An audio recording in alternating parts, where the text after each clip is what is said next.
Why don't we go hiking today? Why are we stuck here again? We're waiting, I repeat. But while we're waiting, should I tell you a story? The twins exchange looks. What kind of story? Jessica says hesitatingly. The story about your mom.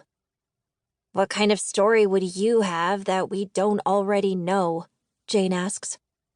Well, why I'm stuck here.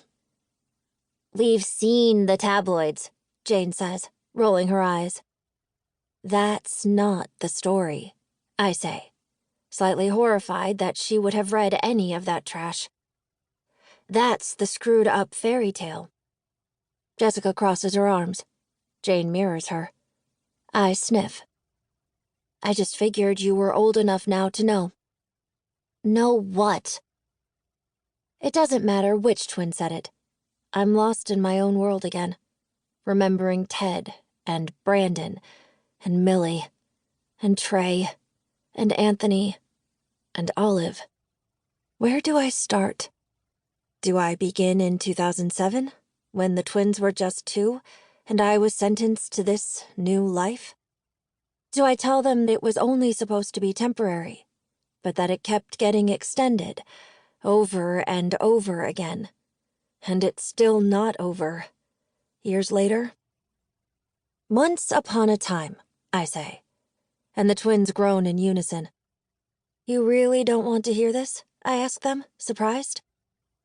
The tablet chimes, and I look down at it. There's activity in the front of the house. I watch as a car snakes its way up the driveway and parks. A man gets out. Short, bald, hawkish nose.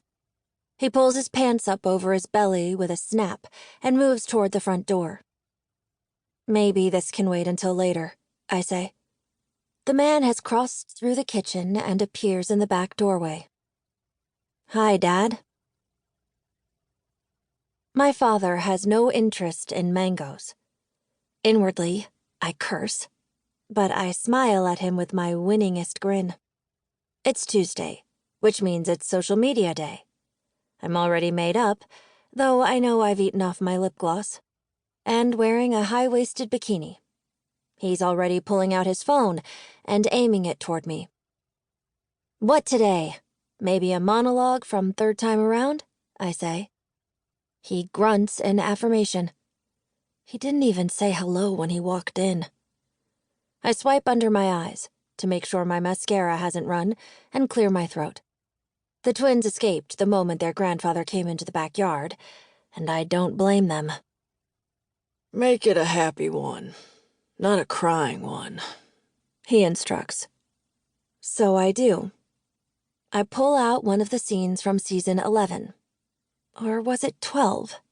Where I am telling Ted he'd make a wonderful father.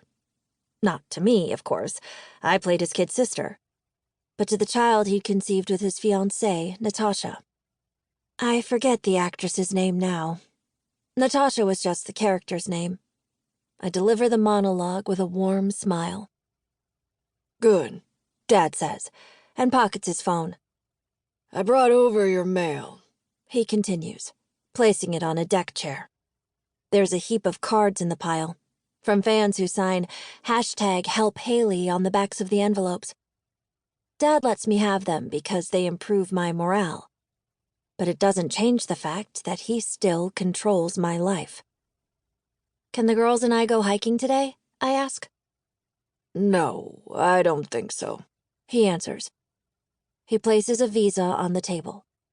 It's another gift card, with an allotted amount of money on it for incidentals. Then he gives me a kiss on the forehead and rubs my hair. Anything else you need? You tell Adam. Okay. I'm glum. Once he's gone, and I watch him snake his way back down the driveway on the tablet, the girls reappear. Okay, this would be weird if it happened in any other family, Jessica says. We talked about it, and we want to know the full story, Jane says. I lean back in my lounge chair and set one arm across my eyes to keep out the sun. Here goes nothing.